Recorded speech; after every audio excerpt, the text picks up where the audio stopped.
Hi there, this is a CID4 Plus project done by Angel, Dawn, Weidi and Megan from River Valley High School. Our project is entitled Eradicating Misconceptions of Islam. In today's world, negative media representation of Islam has become extremely prevalent on platforms such as on the news. The media generally portrays any Muslim who fights as a terrorist, regardless of whether they fight justly or unjustly or whether they are being oppressed. A research done by the University of Alabama found that terror attacks committed by Muslims receive an overwhelming 357% more press attention. Together with the worsening negative portrayal of Muslims, Islamophobia has been on the rise in recent years. It's the fear, hatred, and prejudice against the Islamic religion, especially when seen as the source of terrorism. It perpetuates negative stereotypes, resulting in the exclusion of Muslims from social, political, and civic life. So, does Islamophobia exist in Singapore? Unfortunately, yes, it does. From a report publicized by the Straits Times, 15% of respondents of a survey conducted feel that Muslims are threatening in Singapore. We conducted 4 interviews in Jurong Point and found out that there were 2 people that had been discriminated, whether it was in a more intense or milder way, such as this boy who said people refused to be his friend. The rest have seen prejudice and misunderstandings against Muslims. They said that the media portray Muslims as dangerous and violent terrorists, and even mutual friends call them terrorists. It is upsetting because not all Muslims are terrorists, and some people are even against terrorists. Like this woman. Some feel sad that they are misunderstood. Some strongly believe that actions need to be taken to clear up misunderstandings of Islam. So then, why does the media portray Islam in such a negative light? We interviewed Professor Faisal, a research fellow with the Centre of Excellence for National Security at the S. Rajaratnam School of International Studies, to get an expert perspective. It is an in thing to have a boogeyman in media. It catches eyeballs, views. You need to create sensationalism, bad guys in order to draw attention to news reports, to articles. So you need to emphasize an enemy, in this case Islam.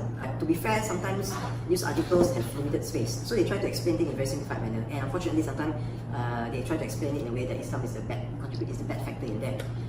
So it somewhat implant this image of Islam as bad into the cultural mindset of people in the US, in the West, and around the world. The second point is we need to see what are the agenda of these media channels. Perhaps the people who work in the media channel come from a place where violence, conflict is a norm, unlike Singapore. So naturally they tend to portray the other side as an enemy.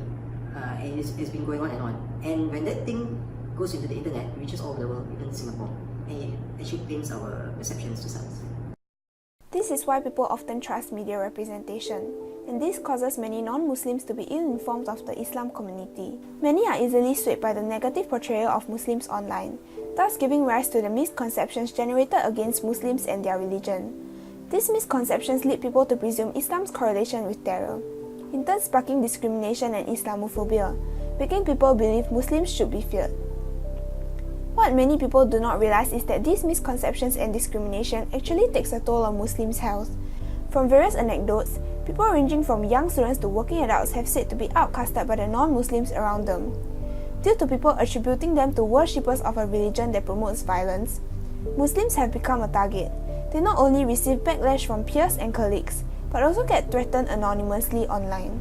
Anti-Muslim hate speech is on the rise online, and Muslims have to endure racial slurs, dehumanizing photos, threats of violence, and targeted harassment campaigns.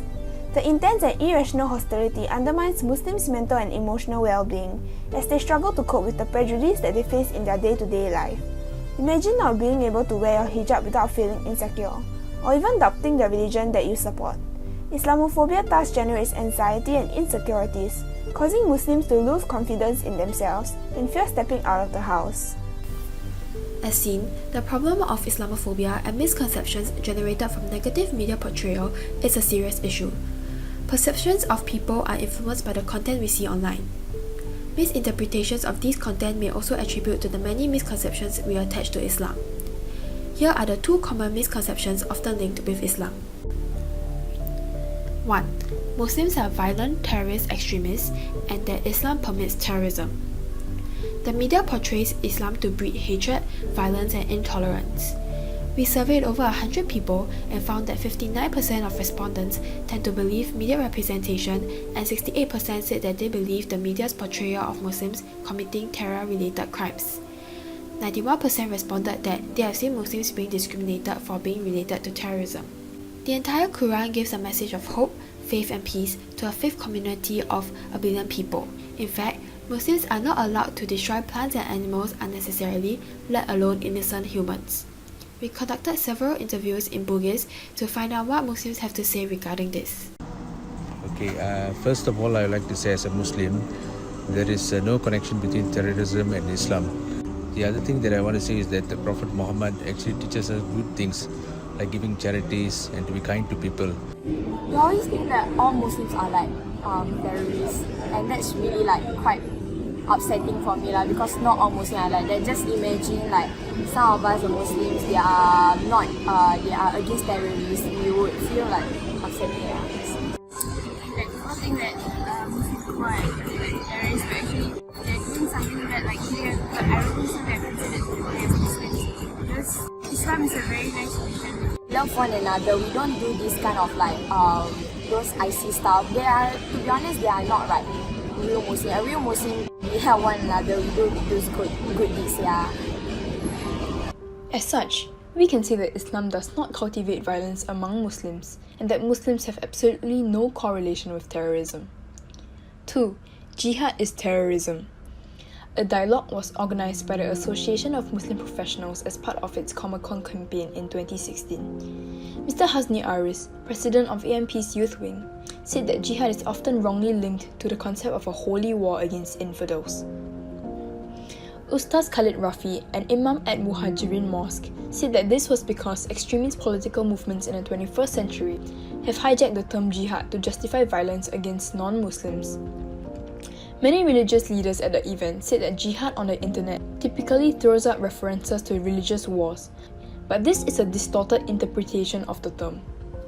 Jihad is actually permitted in order to preserve the well-being of society and to promote justice. It does not encourage terrorism. It does not mean to wage war against non-Muslims. Jihadism is an ideology that many terror groups subscribe to, and these people believe that their militant movements are rooted to Islam. The concept of jihad has been hijacked by many political groups in order to justify various forms of violence. In reality, the misuse of jihad actually contradicts Islam. As such, these abusers of jihadism are unable to represent the Islam religion. We should not confuse ourselves by thinking that the people we see carrying out terror attacks share the same sentiments as the Muslims we see around in Singapore. They in fact have complete opposite sentiments. Many Singaporeans are linking jihadism to terrorism in other countries and then back to Islam in Singapore, resulting in the misconceptions and Islamophobia. Let's all play our part to stop the spread of Islamophobia. It is important to not be blinded by the unobjective media portrayal of Muslims. We should help eradicate the common misconceptions associated to Muslims as well as the correlation of terrorism to Islam. Contrary to what the media portrays, Islam is a religion that cultivates compassion. Muslims are ordinary humans too, just like any of us. We should empathize with them and embrace the diversity that makes each and every one of us unique. No to violence. No to violence. Thank you for watching, and please do our survey linked in the description.